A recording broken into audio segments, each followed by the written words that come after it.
Hey, we're the leaf cutters, here to lend a hand for novice cigar smokers with tips so grand. Not pros, but we'll guide you right in our Porch Cigar Lounge, light up the night. Reach out, chat along, smoke with us where you belong. So grab a cigar, come on and stay. In our back porch lounge, we'll show you the way. The leaf cutters, together we'll ignite. With tips and tricks, we'll light up your night. Hello, everybody, and welcome back to the Back Porch Lounge. We are the Leaf Cutters, and we are not professionals, but we are here to help. Today, we have another short story for you. That's where we pretty much just come up with our own shit about a cigar and tell you about it, and then maybe tell you the truth at the end of this show. I don't know. We may not. I mean, who really wants to tell the truth? But to go ahead and kick things off, today I will be smoking the Killer Bee. That's a rad-looking cigar. Yeah, I've never seen this vitola of this cigar, and I can't hardly find anything about it online either. So it's going to be interesting smoking this one. What you got there, Graham? I have a La Aroma de Cuba Reserva. Oh, that's a good cigar. Roberto? I will be having the Herrera Esteli by Drew Estates. Nice. Very nice. Zaki Poo? I will be having the Malditos Bastardos. What did it do to you? Why are you calling it a bastard? I guess that's part of your story. I'm hoping it's part of the story, clearly. Good. We'll find out very soon. All right, so mine, the Killer Bee. Mine's more of a conspiracy theory of how this came about. I honestly think that the Killer Bee... Well, let's go ahead and light up. I mean, why not light up before we start getting into these wonderful stories? I already did. I'm a heathen. You heathen. You rebel. Such heresy. You're a heathen with a cause of being a heathen. I'm going to light this up. That even looks wicked, lighting it. It's weird. Smells good. But not to have too much dead air here. So my theory is the reason this had to have come about is the person who made this cigar over at Blackwork Studio was a huge fan of Kill Bill. And here's my reasons why. Don't say. Yeah, I do say. I mean, of course, the obvious, the black and yellow, come on, synonymous with Kill Bill. Give me a break. It's a Killer Bee, KB, Kill Bill, number 2. All right. Number 3 is also the if you look at the wrapper, it's both light and dark, just like Uma Thurman's outfit. There's another tie-in to Uma Thurman's outfit right there, Kill Bill. And they filmed in Nicaragua. Guess what it's filled with? Nicaraguan tobacco. It sounds pretty on point. I mean, as far as theories go. Exactly. If you look at it and where you're smoking it, like at the ember end, it looks like Orenichi's head after it's been, killed. That's a stretch. That's too much of a stretch. You. But my final reason that I think that this was inspired by Kill Bill is Killer Bee itself. Okay, what is the name of the main character in Kill Bill? Beatrice. Beatrix or the bride. Kiddo. Beatrix Kiddo. Killer Bee, because she was also an assassin. Motherfucker. What was her? What was the snake? The deadly viper snake that Oh, she yeah, was. the black The mamba. black mamba. Yeah. The Black Mamba. Right. Which it is a Maduro cigar. Further proving my point. Cementing my point that At this this was point- inspired by Kill Bill. At this point, get the cops. Like this is copyright infringement. We need to press charges on behalf of Tarantino. Right? On behalf of Tarantino, we need to say something. Good cigar So- is what we're gonna say. We're not gonna do we're not gonna do the cop thing. We apologize. I didn't mean that. Oh, so I shouldn't call? I'll put my phone down. All right. So before we get into Grimm's story here, what are we thinking on First Light? So far, so good. Yeah. I'm having to say the same thing. This one is definitely lit up really well. Has a smooth draw. I mean, extremely easy draw on it. Same. Yeah, I mean it's kind of scary how easy the draw is, but it definitely packs kind of a little punch to it, like Beatrix Kiddo in Kill Bill. Clearly on point with the brand.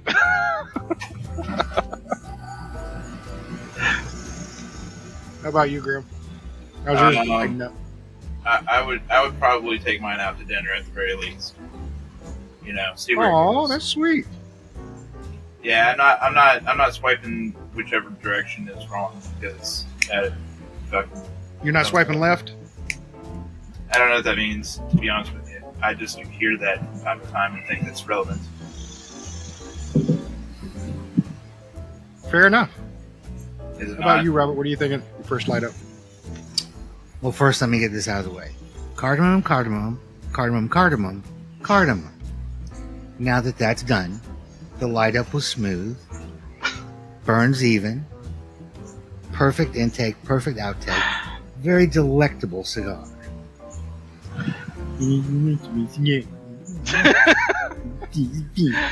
All of Robert's parts in this podcast will just be beeped out in post. What does it keep saying? I don't understand. It just says beep, beep. It's like they turned him into Pretty beeper. much. Me. All right, Zach. What about you, buddy? The smoke is like, it's got a really good draw. It's not like overly open or overly restricted, but the smoke output is light. Like, it doesn't feel very thick when I'm rolling it around, and getting a little bit of spice from it. Not quite sure what kind of spice yet, but just a little bit of that tingly spice. Nice. All right. So, Grim, let's hear it. Let's hear your story about your lovely cigar there. I have to come up with a story. I mean, This You don't to. have to. This was the cigar of Dan Cherry. Dan Cherry was a private investigator in the 1930s, and he had what were known as Dan Cherry and the Cherry Poppers, and they would go around and they would solve crimes, and whenever they solved a crime, he liked this particular cigar because I don't know if you guys can see this pretty well, but that was his mistress.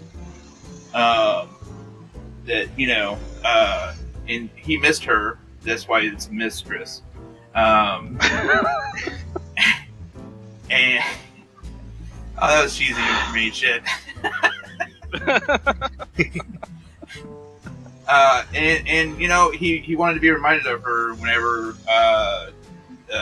he had a victory in the name of. Like the one time he found out that the dockers union group down at the docks, they were peddling heroin to elementary kids. He stopped that because he's a champion. In our hearts as well. In our hearts as well. So Dan Cherry is the reason I'm smoking this cigar, because he is a legend, and I think we should all praise him, at least one way or another. Yeah. Toast his grave. Thank you. Or whatever we do. Thank you, Dan. Don't forget the cherry poppers. Thank you. Which Thank you, Dan, and the cherry. reminds me of the band, the Cherry Poppin' Daddies, and then like all the songs that were around that time period in the 90s. And that kind of swing resurgence. Squirrel Nut Zippers, Cherry Poppin' Daddies. Zoot Suit Daddies? Or was that? No, that's Zoot Suit Riot, and that was Zoot by... Suit Right. Oh, who did that one? I think it was the Cherry Poppin' Daddies that did Zoot Suit Riot. But there was two that, like... Big Bad Voodoo Daddies. That was the one I was trying to think of. Big Bad Voodoo Daddies. Yeah, that's the one that I had in the album. Yep. Squirrel Nut Zippers. Yep. That's all that's coming to mind right now, but yeah. All right. Well, thank you for that story, Grim. Roberto, what about your cigar? Okay, well, as we enter into the lab of young Isaac Herrera, we find him one day hard at work trying to come up with the perfect blend of tobaccos to put into a cigar. Being as it was August in Georgia and hot as balls, his wife entered into the room. His wife, Esteli. And her first words were, "My, it's kind of stuffy in here." So she went to the window and opened it up. As chance would have it, at that precise moment, a strong wind blew into the room and blended all of the tobaccos. Young Isaac, at a loss for what to do, said, "I'll just put them all into a cigar." Put them into a cigar, and we have the Herrera Esteli. And the band is blue because that's the color of the dress his wife was wearing. So this little happy accident came from that very day. I have questions. Okay. I also have questions. Did they make sweet How love did they get the after? mixture Yes, they right did. afterwards? What's that? How did they get the mixture right afterwards? Well, he took all the tobaccos that he had on his desk, and he said that must be why the cigar is so good. And he just reblended. He just put them all together. He didn't even like measure them or nothing. Nope. It's like fuck science for the rest of the cigar's life. Pretty much. 20 years, we're gonna have a completely different formula. It doesn't matter. Correct. Yeah, Ever changing, this is- just like a woman. I like what? Wow. It changes. The whole story was because of a woman. So you're saying that once he found a different woman, he put different types of tobacco on his desk. It's going to be the mixture. I like that. She's the idea. one. The gods will let me know. I like They'll that. one. reblend a cigar for me if she's the right one. I think that's a fair assessment. Completely fair. Whoa, man. Right. Well, after that riveting story, how about you, Zach? I don't know that I've got It's hard anything to quite as follow. creative as It's you hard all to do, but obviously Malditos, his parents were not married, hence he's a bastardito. But also, he liked to kick people in the shins, and as a child, and became known throughout the land as a bastardito.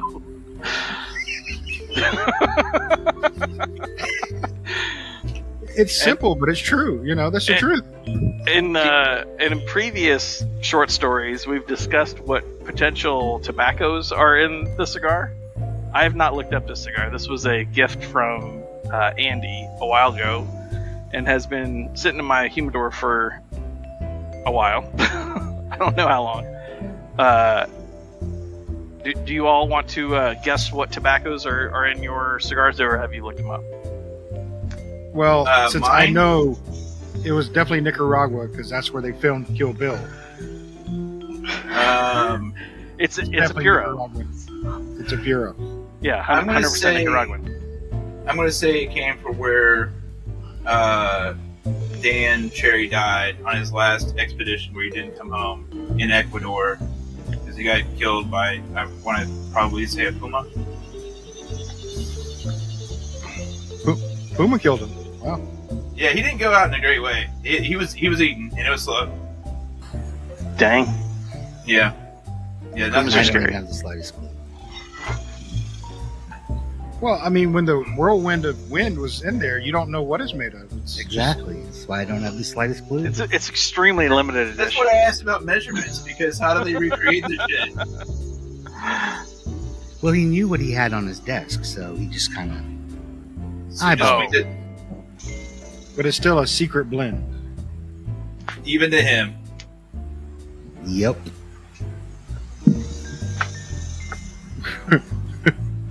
I think you got too You're much so of stupid. tobacco 8 in there. How do you know? I don't know. Back to smoke. Let's just sell it, see if we can get some money for it. Just put the label on it. People will buy it. It's like Coca-Cola. Nobody knows what's in it. They just go for the label. That's it. You put that image in front of somebody so many times, you're bound to get one or two people getting it.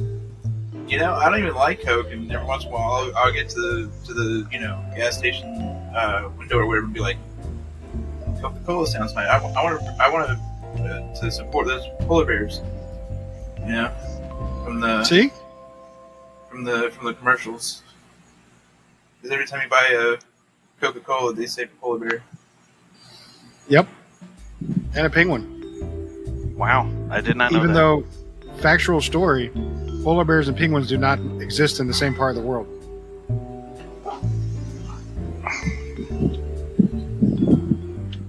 There's no penguins in the North Pole? No, sir. Interesting. No They're penguins up in in the the North South Pole. Pole and like everywhere else, but not interesting. We I have did them in not know Georgia, but they are definitely not up in the North Pole. Okay. There you go. You know, if I won't if you fact check actually it either. if you return a Coca-Cola, instead of returning the animal back to the wild, they just end it. You know, they're like, look, we're not getting reimbursed to put you back, so you're just done, buddy. We're having polar bear tonight. Or it's having you. I'm just saying. Yeah. Not my cup. So Robert wanted to bring up a question to us IT people Oh. about something that happened recently in the news. Yes, recently in the news, I had heard that one day at Hartsfield Airport, which is near to me, they came in and nothing was working. No flights were going out, nothing. What exactly happened with that whole computer fiasco? You want to answer that, Zach, or you want me to answer it? Sure, I'll give my 2 cents, although I've kind of avoided reading about it much. My Grim, understanding... Grim has the answer. Oh, It was terrorists. Okay, that's the answer. We're done. nice. Cool story. No, we're not going there. Go ahead, Zach. So my understanding is there was a bad update, which makes me think that it was not properly tested, which makes me think of a few things that could have happened. One is their QA department was not adequate. 2, somebody did it on purpose. Or 3, it falls back to 1. Their testing process was not adequate. Yeah, I don't see how that went out personally. But I'm also not a software developer, so I do have a different question for the same situation. Now imagine you're one of those people behind the counter at the gate, you know, like doing checking seats and shit like that. At what point in time during that day did you go, fuck it, take off your vest and just... That's a good question. yeah. Like, they had to have a high turnover rate at that point. Like, I just want to know what the point is. Like, did it hit 12:30 and they're like, well, it's lunchtime anyways, and I fucking hate this place, so... Oh, like... Seat yourself! Yeah, I haven't read anything about how the airlines were handling it specifically. I just knew that they couldn't... their computers were turned off, basically. I mean, they got blue screens, so they couldn't use them. Yeah. And that's a really manual process from what I've seen of the fix, which I did watch a little bit of information on that. It's a manual process, and you have to be sitting at the machine. So you have to send a technician or a team of technicians to every computer in the entire airport, which is, I'm guessing, thousands. Yeah. Well, but also you got to remember, the things that were affected were only from I'm not going to name the company because that's just not cool to do. But that particular company sent out a bad update that affected everybody. All right. It can happen to any software company, honestly. For sure. And that's what the importance is of testing things before you send it out. Of course, I don't know exactly what happened, why it blue screen. I don't know what their testing scenarios were. I'm not just putting it off on that. That's as much information as we know.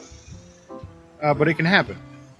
Now, what sucks is when that does happen is the IT department usually gets chaffed, because once they come out with a fix, they are on the hook to try to get that fix implemented to all the terminals. Especially having to do it what we used to call sneaker net, and that's taking a USB drive around to each individual terminal and restore the shit, because you can't do it via your network because it's down. And it's trying to get back into safe mode, try to get the files back on it, try to get it back up, and that sucks. And some people, especially that have been cutting back on their IT departments, have like one or two people servicing thousands of units. Oh, for sure. Yeah, and you know how long that would take to actually do? So that I do feel bad for the IT departments when stuff like this does happen, because you got to buckle down and go do it because you're affected. Yeah. And I just sat there, if there was only a couple people with me, like I'd have been like in and out jump drives to people and be like, if you're brave enough, just go fix that computer over there. Don't worry, they'll let you touch this, bro. It doesn't matter. Now, the fix that I saw did not require admin rights, so it's possible that you could have printed off the instructions to a bunch of people and then sneaker netted them around to get it done. But even doing that, if you're dealing with thousands of machines, it's a lot of traffic, man. It's a lot. So does something like that happen often? Like not to places like the airport, but other companies, does that happen often? I would say at this scale, no. I believe this was the largest outage in recorded history. But it does happen. There are lots of times that a update comes out that from a vendor that's not quite has some unintended side effects. It may fix the thing that it was intended, like a security vulnerability or something like that, but also may break some other component. And that's like in this case, it broke Windows. It literally broke all Windows that was affected. Yeah. And the fix was literally delete a file. Go into safe mode, delete a file, from what I understand. Yeah. Well, I'll tell you this, Robert. Yes, it doesn't happen that often.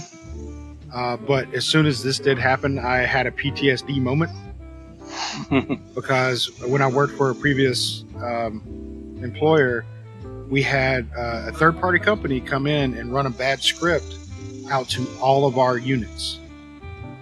Sent the script out, didn't test it, and it deleted like 3 files that were inside the Windows directory. So if you rebooted your PC, it blue screened. Oh.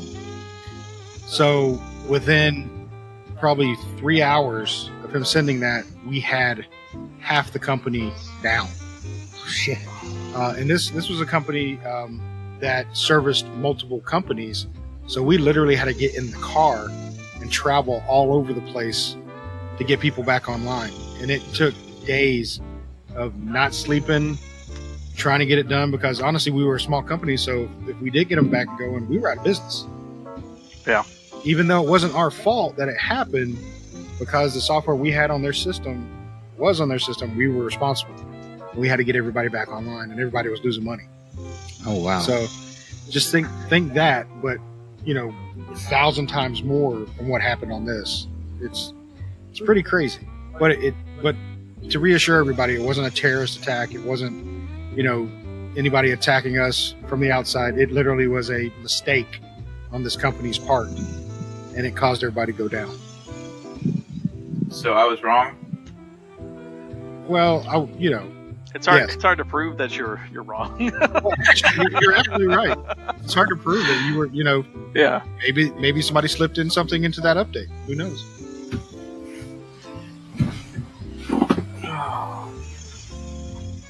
All right. Very cool.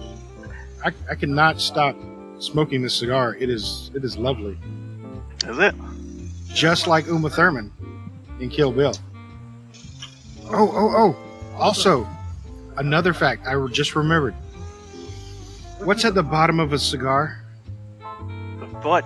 Wiggle your big toe. The foot. And guess who has a foot fetish? Zach? Quentin Tarantino. Oh no! Wait. Oh, that's better.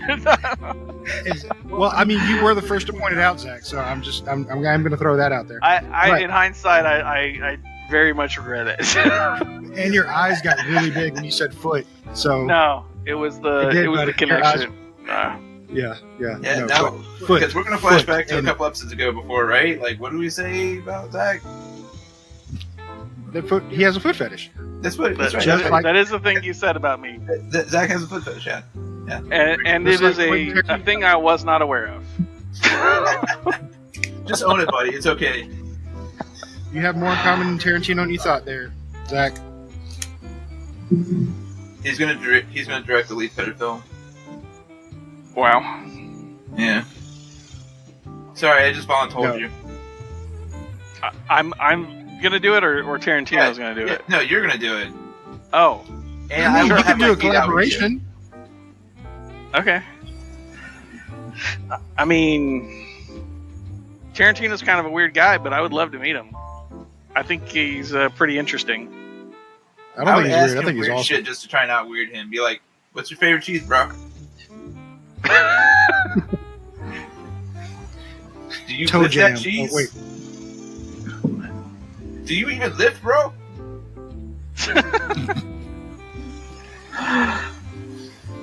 It's Tarantino. Of course, he doesn't lift. So, did y'all see the trailer for Deadpool versus Wolverine? No. I I've saw not seen the newest one. 7 seconds of it, and then I was upset and didn't want to watch anymore. Yeah, I've only seen teasers. I haven't seen the Yeah, actual yeah. Pretty trailer. Same. cool. It really did. It does look pretty cool. I don't know that it will save the Marvel Universe, but But why do you think the Marvel Universe needs to be saved? I don't think it needs to be saved. I think it's fine. well, as far as storytelling, it probably doesn't. The problem is when the last one came out in Series 1, the Gauntlet series, people lost interest after that. That's what it is. I mean, I certainly lost some interest after that. Well, but the big thing is they keep trying to outdo it or be bigger and badder and everything else like that, like with the end of Ant-Man, and I'm sure with Marvels or any of that other shit, but like there's always just giant CGI fights that they're paying, tens of millions of dollars for that none of us give a shit about, and we don't go to the theater to watch them. So when they spend the money on that CGI and then they're not making the money back like they were with Iron Man that had only X amount of CGI. Yeah, it This- was a great deal of it was practical effect. Yeah, but this goes back to my whole. But I say this goes. What you're saying right now, Graham, goes back to my whole problem with the DC universe, and what Warner Brothers runs into is because you have the issue of they're taking characters they're not. They've already brought out their huge characters. They're blockbuster characters that everybody knows. Now they're expanding into other characters that aren't as well known.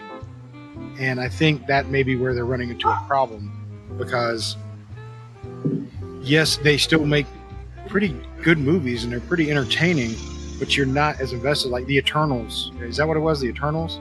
Yeah. Had no clue about that entire series. None. I knew the Avengers. Everybody knows the freaking Avengers, but I have no idea who the Eternals were, and I didn't care who the Eternals were. And once you start getting into the whole, multiverse and different things going on, it gets a little muddled for me. So yeah, but I still think they're putting out decent movies. I just don't know if it's the subject matter is really what's killing They're me. spending too much on them, man. Maybe. I'm telling you, dude. Like, if we looked at how much the first, like, the Phase 1 movies cost to make compared to what they're doing now, they're not making a profit because they're spending way too much when they need to be working on the storytelling and practical effects. Could be. All right, where are we at in our cigars here? A little over half. All right, yeah, we need third. to do another review. Yeah, Grim's got a longer one today, so halfway through, it's still drawing great. I mean, I have no issues with the draw on this sucker, and it's holding together really well. No burn issues, no construction issues. It's a really pretty cigar too, the way it's wrapped. But I love the taste. It's I got the oaky finally taste I've never tasted really before or caught before. But I get what you're saying with the oaky taste. This does have an oaky taste to it, and I actually enjoy it. It's Nice. really good. Which is I haven't like the retro held it coffin yet. which is like the coffin she was buried in Kill Bill 2. Bam. Thank you. Right there. God damn, I am awesome at this. You don't think that was a pine box? Zach, just go with it. All right, fine. I don't know. Thank He you, Graham. might have spent that extra because he was super excited to put her in the ground. He was. How about you, Grimbles? I'm at dinner with mine right now, and I don't think I'm going to let her buy top shelf liquor. I think we're going to maybe get an appetizer, see where this goes. All right. Fair enough. Rabierto. This particular blend that came out of young Isaac Herrera's lab is actually very, very good. No aftertaste in the mouth. It's burning awesomely well. Intake and output, perfect. It's just, I like it. All right. How about you, Zach? No issues with burn or construction or draw or anything like that. It's all I would say better than average.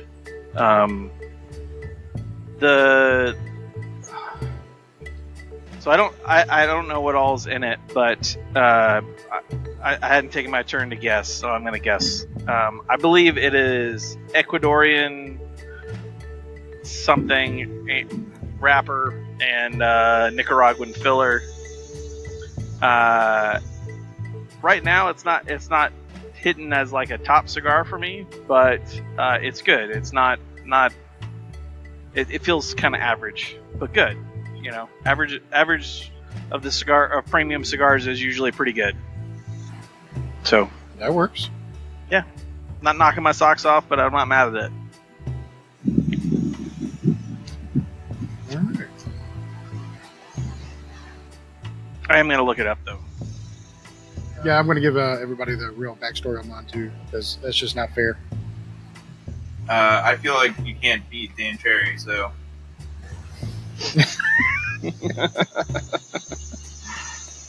But to be honest, like most cigars from Blackwood Studio, I don't think I've found a bad one yet. To be 100% honest. The other couple of that I've had, which to be fair, it's only been like 3 that I've smoked from Blackwood Studios, but I've liked all 3 of them. Yeah, I haven't had anything that I didn't like from Blackworks. It is Ecuadorian wrapper. Is it? It's Habanero. I would have guessed like Connecticut or something like that, but it didn't quite taste like a Ecuadorian Connecticut to me. And it's Sumatra binder with Dominican Republic filler. So no Nicaraguan. I also didn't realize that this was a Caldwell cigar. This is a Caldwell Lost and Found, Okay. which is a brand I really enjoy. Although I don't know what the Lost and Found series is. I'm sure that Andy would know that. It's still Oh, and lost. by the way, Andy, as you can notice, Andy couldn't be with us here this week. He's traveling, so he's not available this week. So we're doing a short story for you. And if you do like our short stories, well, buddy, Conversation went like this. Hey man, we're doing a podcast this weekend. What day? Sunday. Oh, I guess I'm not here Sunday. We'll do it Saturday, don't worry about it. I'm gone Saturday too, and every other day list. so Andy took the inverted route. Unlike Graham just saying he quit, he just quit by omission. You just stop showing up. Just stop showing up. We moved his stapler too many times. Wait, which house is he burning down? Hopefully none. Well, Let's hope. your reference leads me to believe. No. I burned down the building. I burned this bitch to the ground. I burned. Oh yes, and I am pairing mine with the Dr. Pepper Zero Sugar. Because I'm telling you, Dr. Pepper pairs with everything. It does. Just all those flavors. One of the 23 is going to match up. Mm-hmm. Maybe even two. And it's choice. So I was pairing with an Abita root beer, There but you it's go. gone now. Looks like Graham's got Powerade. Mhm. Ah, Graham's Dr. got Pepper. Mountain Dew. Voltage Mountain Dew. Even that, how does that I thought- pair? Wow, that horribly. would be like an extreme. I was about to say, It does not pair well. I'm not proud of myself right now. Actually, if anything, I'm really disappointed in myself that I didn't make sure that there was cold beverages to drink before I came out here, and this was the only thing that was available. So, after you finish your sentence, I want to say something about pairings. I'm good. I don't have anything else. Oh, okay. So, this past week, Andy and I went to a Romacraft event at the local cigar shop we tend to go to, the Tobacco House. And we were talking, Andy and I were talking to a couple that was there for the event. I believe it was Joe and Jennifer, I want to say. And Jennifer was saying that she wants to hear more information about cigar pairings. And I told her that I'm not very good at that, and I've definitely gotten some bad pairings before by accident. But that's a topic maybe we should explore in an episode. Do a little research and do some pairing stuff. But as a matter of fact, that is in the lineup. We want to do Cool. Some episodes based on pairing, and we're going to bring our best foot forward and see if we can pair something with a cigar that we think might go well, and then try it out. If it goes well, great. If it goes awful, even better. cool. That's how we get followers if we vomit into the camera. Pretty much. It's a shit.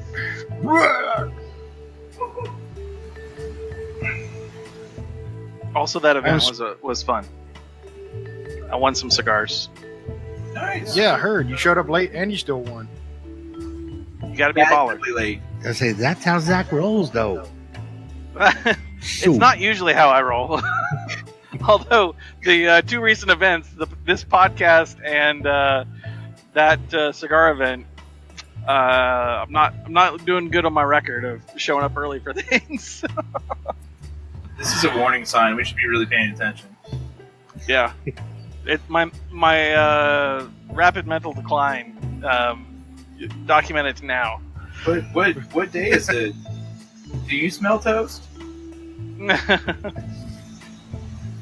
And apologize if you hear a little bit of rain. It's starting to rain a little bit on us here.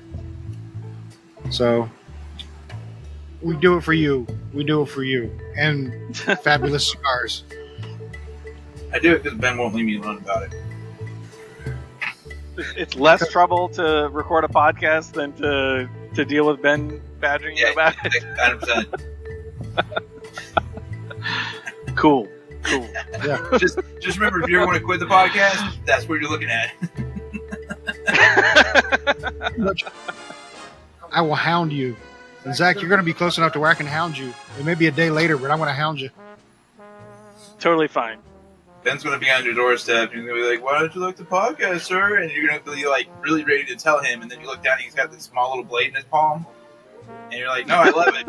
I love the podcast, and I'll be back on Sunday." True story. Yeah, that's happened. Somebody please help! Somebody please help me. And that'll be deleted. We're not And there was no evidence of that on the podcast. Ever. I'll sit there like at some convention and be like, "Hey, you see that episode where I talked about how Ben had me like hoodwinked in here?" And they'd be all like, "No," and I'd be like, "Oh my god, he did delete shit."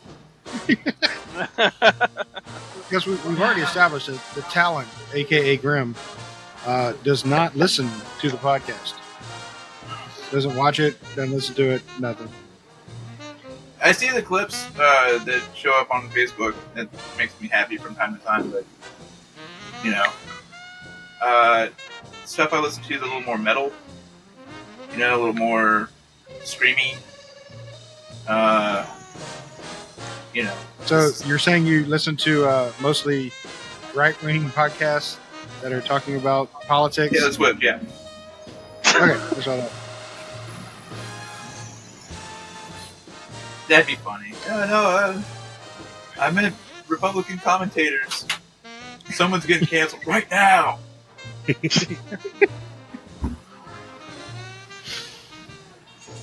I don't know, man. This cigar is doing it for me.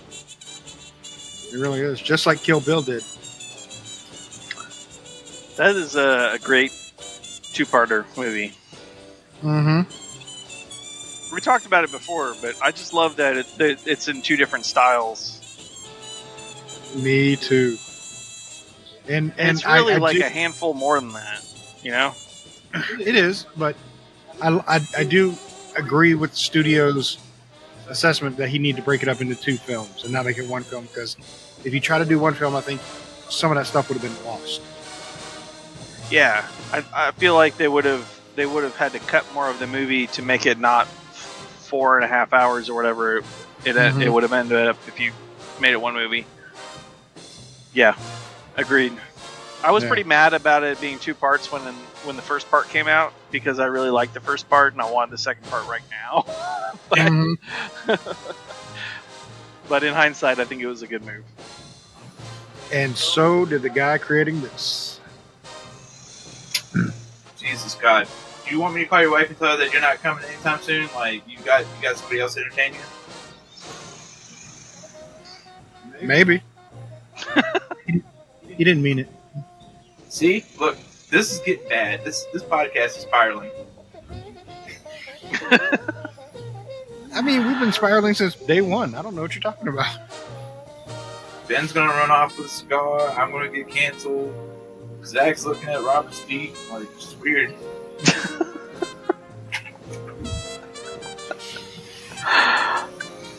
Oh shit! How awful would it be if, like, for where we are now, it's a couple of thousand followers we are, that I get like publicly fucking canceled.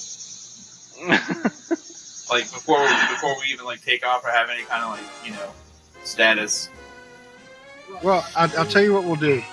We'll pretend to make a podcast and still, you know, get Penny cigars, because we love Penny and her cigars. Yeah, I love Penny. We do love Penny. Penny is the best. That should be like its own little clip on Facebook. Grim says that we should love Penny via Facebook.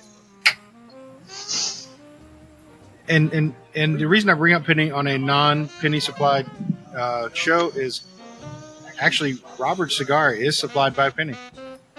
That is a Penny cigar. It is. I almost grabbed that one for this. I'm glad I didn't. Well, you had a backup. Yep. Which means I'm glad you didn't, because I didn't. He's like, I had a story like, just yeah, let for me just this go. cigar. That's it. Robert's like, yeah, let me go swap out a cigar. Oh wait, 30 minutes from Oh, home. damn.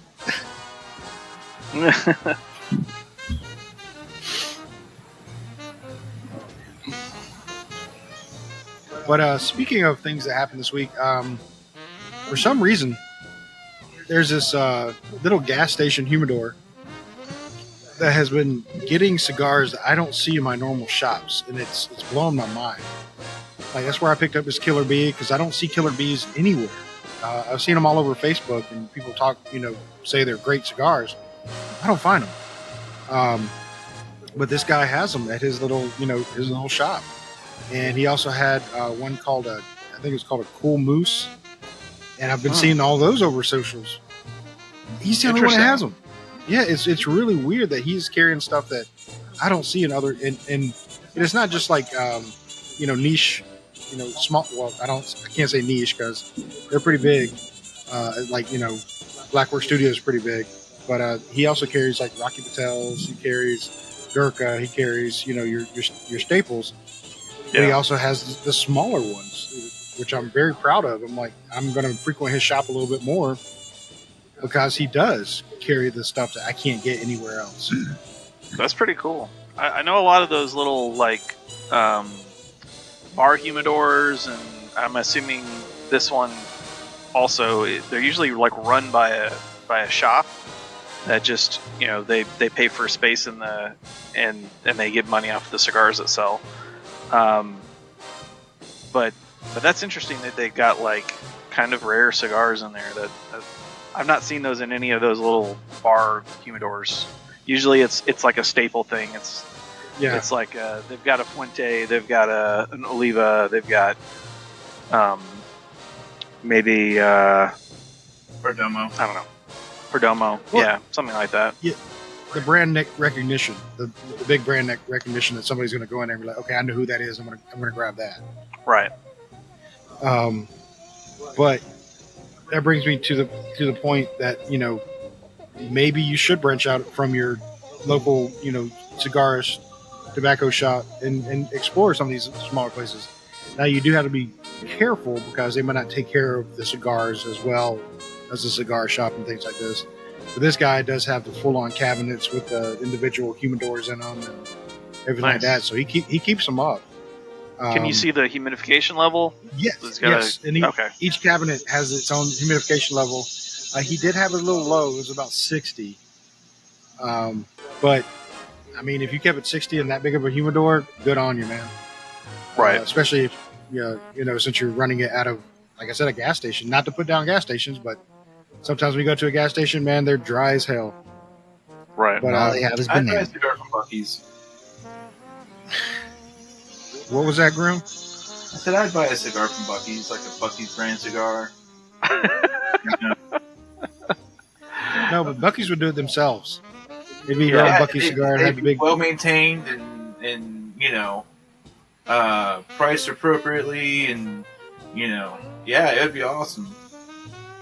But you'll also notice that they'll have tons of flavored cigars, and they're exact same flavors as the beef jerky. Yeah. God, a steakhouse cigar? Or the chips. Or the chips. Or even the beaver nuggets. My most recent visit to Buc-ee's, I bought all kinds of snacks, but I did notice that the flavor options are replicated in different snacks. Like we got pork rinds that had it was like chili lime, and then there was like corn chips that were chili lime, and then there was potato chips that were chili lime, and it was pretty good. So once they got done with their run on one, they just started the next one. Like, all right, we're done with the cheese puffs. Let's go to the chips. They're just like, we bought 685,100,000 gallons of this spice. Put it on everything. What about the Distribute fudge? across the What about country. the fudge? Oh, The fudge? yeah. Their fudge I've never is had good, the too. fudge from there. Oh my God, Buc-ee's fudge is like the reason you want to go to heaven. Like, you'll fucking kill yourself with just eating it. It's good. Wow. Oh, what's the worst with their fudge is you can go in there and buy a sample pack, and it has every single flavor they make in that sample pack, Yeah. and that'll get you in trouble. To be fair, Maybe the next Buc-ee's visit we'll do that. it is kind of expensive, but compared to like getting the brisket or whatever and just having that, but Yeah. as a meaty treat rather than a chocolatey treat. But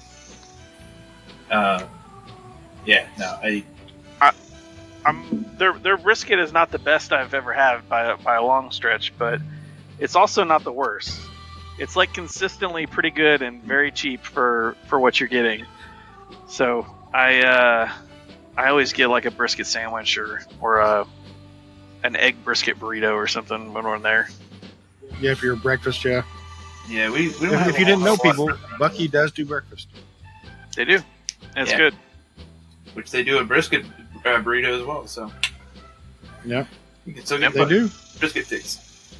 It's going back to Zach saying, they have whatever they have in multiple forms. For sure. Buc-ee's. But we're looking for sponsors. Yeah, Buc-ee's. Woo! Come on, Buc-ee's. I'll promote your shit all day, Beaver. Yeah, I'll wear your hat, your shirt, your shorts, even your sandals on I'll camera. tattoo For on my Zach. forehead. I don't care. Yeah, Disclaimer, I will not Bucky's tattoo tattoo right here. Yeah. So last year I went on a fishing trip down to Galveston, Texas, and that was the first time I'd seen anything that wasn't a giant Buc-ee's. Like they have a smaller Buc-ee's that just looks like a normal gas station that still has like 50% of the stuff in it. I don't know how they fit it in there. They have way too much shit in their stores, man. Yeah, they do. Yeah, that's why, when you stop at Buc-ee's, it's going to be like an hour before you get out of it. Yep. Yeah. Because everybody wants to go to their own little section. We stopped at one of the larger ones in Houston, and they have like saltwater fishing gear. We bought some stuff to go fishing, and I was very impressed. It's like a sportsman shop plus everything else. Yeah. You get home decor. Yeah. Clothing for babies. Yep. All that has the Bucky brand on it, but it's still clothing for babies. I mean, Yep. they've got nice clothing too. I mean, they've got like Columbia and like all kinds of fishing and hunting gear. Nice stuff. My mom Expensive, but nice. My mom gets the inflatable, like the blow up 6 foot like Buc-ee's or whatever for the holidays. And at one point in time, I was on I think it was after Halloween. We went up to Memphis last year, and I was like, they got one for Thanksgiving or whatever. And my mom was like, oh, seriously, just buy it. I'm like, what? She was like, I need it. You're not even here. You can't have it. My mom's the same way with her shirts. If they have one of the holiday shirts, you have to grab one for her because she has like one for every holiday. We finally That's stopped nice. buying them. We finally stopped. Oh, and by the way, this episode brought to you by Buc-ee's, the Wal-Mart of gas stations. I already tried to get your love. It's a great place to stop for gas and lunch. Yeah, and they sell Everything in gas between. too. And a grill. Hey, They have grills in their lobbies. Yeah. That's what I'm saying. You could go on an inadvertent fishing trip just stopping at a Buc-ee's. Because you can go in there, For sure. get everything you need to fish, get everything to cook it, get all the apparel, to go with it, and walk out the store and be like, all right, I guess we're going fishing now. And then forget to get Gonna go hang out with the forget to Beatles. get the gas. Yeah, and then forget the gas. All right, mine is starting to hurt, and I can't put it down, but I'm about done. How about everybody else? Yeah, mine's about done. I know Grim's probably on like half. Yeah, you got a good bit. You want to review it anyway? I don't give a shit. Okay. All right. One more good puff. Consistent cigar. I've enjoyed it start to finish. From light up, I can't explain how well the draw on this thing is. It's like there is no resistance whatsoever. It's going through like as it should, and I've tasted everything it's given me, and I've loved it. No construction issues. It's made very well. Tastes very good. And to give you the real story behind this cigar, there is no mention of his love of Kill Bill in the description of the cigar, so I think that's complete fallacy. He's lying about it. He just doesn't want to admit that's where his, inspiration came for this. But it is a little on the medium to heavy side, and so I like it. Not that I don't like lighter cigars, but I do like the medium heavy a little bit more. It's definitely a Maduro wrapper, Nicaraguan origin. Binder Nicaraguan, fillers Nicaraguan, so I actually did nail that one. The only thing I did lie about is I have no idea if Kill Bill was filmed in Nicaragua. I just made that connection automatically because the whole scene where she goes visits the dude. Well, she was visiting the dude in a jungle. And I'm like, I think they have jungles in Nicaragua. Let's tie this in. I bet you they do. The memory of Dan Cherry is super pissed at you right now because we told a truly factual story with no fibs at all for the good of the podcast. I mean, I could go look it up. I just said I haven't fact checked that part, so it's possible he did film in Nicaragua, and that's why he picked Nicaraguan. Still can hold true, but giving it a rating, I'm gonna have to give it so 4.75. Oh wow! Yeah, Okay. it's that good. I would recommend it. I'll if I find another one, I'm gonna grab it. It's that good. So thank you, Little Shop, connected to the gas station. I don't remember the name of the shop because I think it was just Smoke and Vape, but it's good. I really like it. How about you, Grim? You know what? I just dropped my date off. I didn't really, get into it all too much. I was just like, it was nice. Catch you later. And she was all like, are you gonna call me again? And I was all like, nah. Wow. Yeah, it's all right. It the draw on it was really rough. Like even now I'm getting towards the end of it, and it's still just like it's sucking on concrete, man. It's fucking rough. That's not good. Yeah, and because I'm not pulling any, I'm not getting that great of a flavor profile from it, or any flavor really. I just kind of just getting most of the smoke, so like the smoky flavor, not anything that went along with the other cigars that we've had from this brand here recently, because we did cigar shop stuff. But I have no idea where the cigar came from, and I'm probably not going to look up. Wow. Thank you for your honesty. I try to have that one moment where Ben can be like, all right, that's the bumper. Wow. That's the bumper. Wow. Well, to give a little bit of background to his cigar that he is smoking right now, if this is the right one, it's a Connecticut broadleaf wrapper. It is a Nicaraguan binder, Nicaraguan filler. And I see nothing about dating or anything like that, being a date cigar. So I did say it was Ecuadorian, so now I feel like I may have gotten a little bit of Dan's life wrong.